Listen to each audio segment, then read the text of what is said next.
Hey guys, welcome back to another episode. My name is Mobby, and today I want to talk about Bloodstained Ritual of the Nights. Most importantly, my final thoughts and review on the game. Now, I finished it a couple days ago.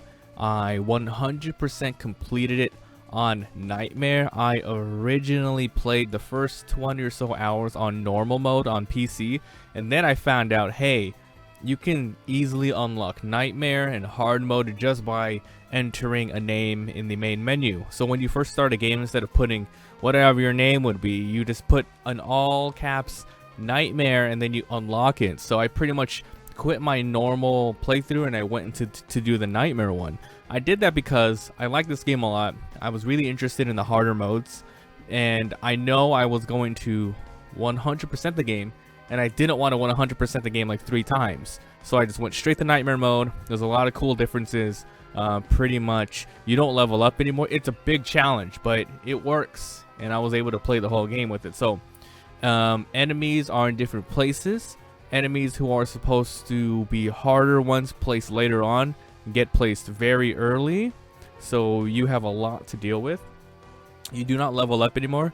You and all your familiars are level 1 and you stay level 1. No more experience points. The only way to get stronger is through weapons, eating food, and just getting better shards. Now, shards can still go up ranks and they still can go up grades, but you cannot level up a familiar.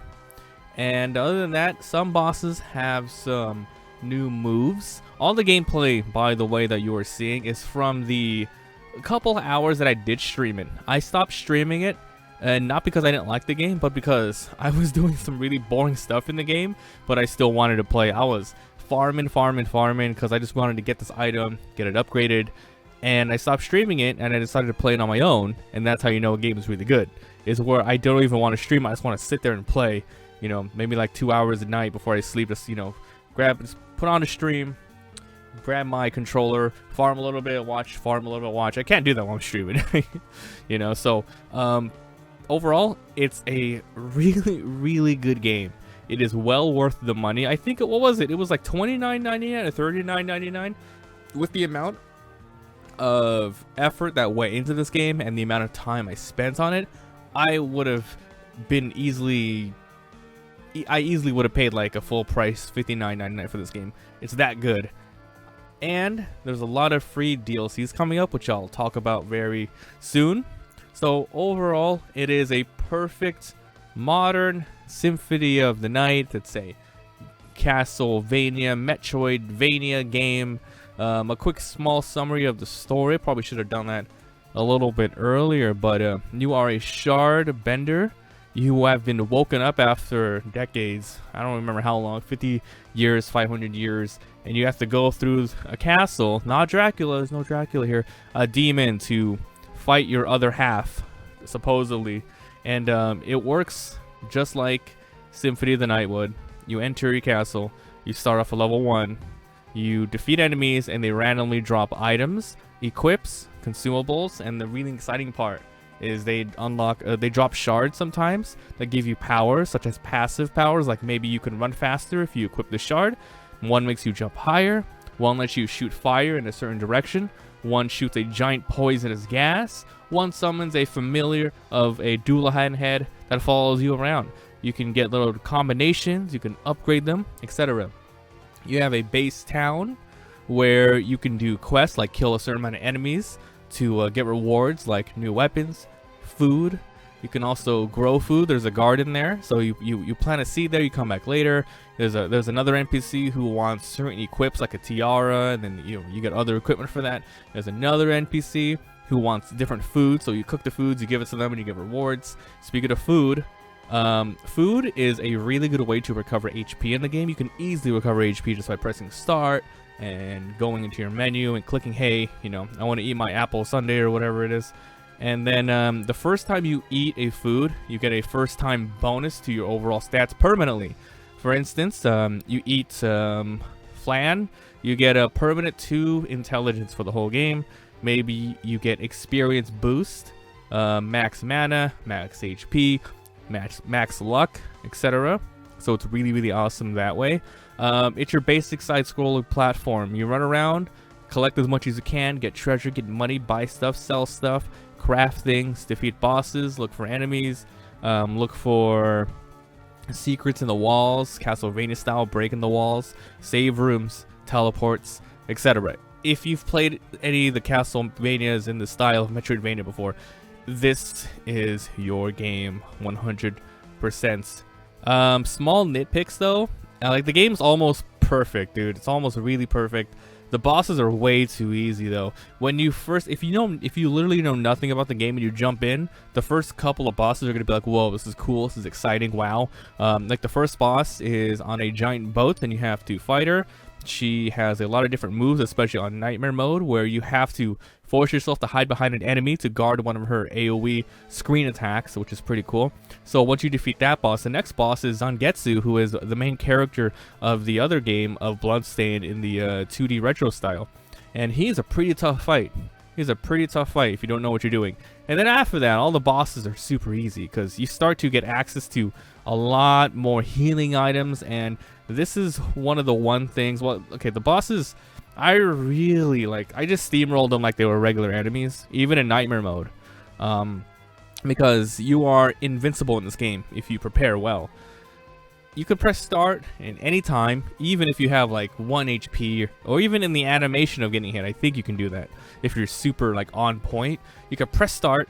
You can go drink a potion, drink a high potion, drink all of your 100 plus food that you have, and you heal up all the way. And then you just keep fighting, heal, fight, heal. I know you can limit yourself, but it's like the game was designed this way. I can heal whenever I want. So honestly, I don't even remember some of the other bosses because I just steamrolled them, grabbed their item, and I kept looking around. The majority of my progression was spent grinding for items and seeing what kind of combinations and upgrades and castle and secrets I can find. That was the main driving point for me in these games. It's not too much of the story. It's mostly like how strong can I get. And on Nightmare mode, you, like I said, you don't get regular levels. You don't go from level 1 to 99 and you get like increased stats. You have to be on point to run around. Enemies do so much damage. You die in a couple hits. But even in Nightmare mode, once you get super strong, it feels really good, like you really earned it. So I looked at a New Game Plus because I finished the game and I was like, cool, you can load the game in New Game Plus, and what happens? Well, you bring most of your items with you, not like the story items like double jump. I think you don't get a double jump because it'll just break the game, from the beginning. So you have to get some of that stuff later, but you keep everything. And I couldn't figure out, like I was looking at forum posts, and I couldn't find any other reason to play it. Like, do you get additional bosses? Is it harder, like Dark Souls style, like Dark Souls, where every New Game Plus, like New Game Plus 8, 10, 12, sometimes new enemies are in different places and they're tougher to beat. I couldn't see anything there, so I was like, well, there's no point in playing it. So hopefully for the future updates, they give me a reason to come back, because I like this game a lot. I don't remember how many hours I have here. I'll actually look. Bloodstained. I have 46 hours. Hell yeah. And none of that is AFK. None of that is AFK. I would say maybe a total of AFK is maybe like an hour total, like going to the bathroom, sitting down, looking at the stream while I'm playing.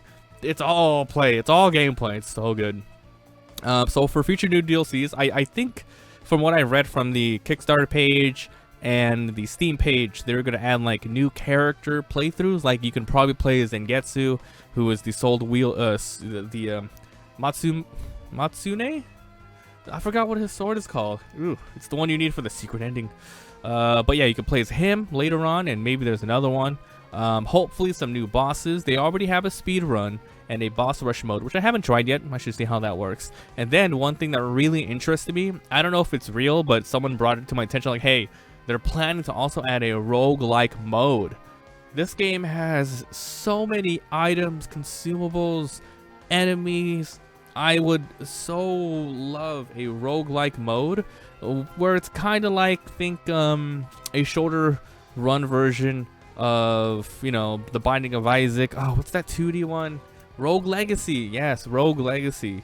where, you know, it's just how far can you get type of deal. Enemies get stronger and they scale up, and you open up a chest, you defeat a boss, and you get like a poison whip. That's cool. I got a poison whip, also got a gun, a couple bullets. This game would work really well as a roguelike. So even if they, you know, they pay for that expansion, I would definitely try it out. Definitely try it out. So it's, you know, it's a really, really good game where I want to stream it, but I know it's boring to watch because I'm just sitting there farming, just hanging out.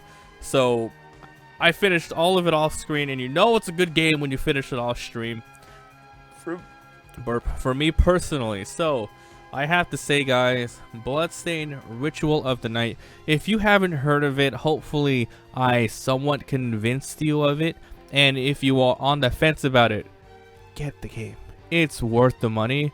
I think the Steam sale is over or just about to be over. It was on sale for maybe 10 to 20%. So it's really worth it, especially at the low price that it's already at.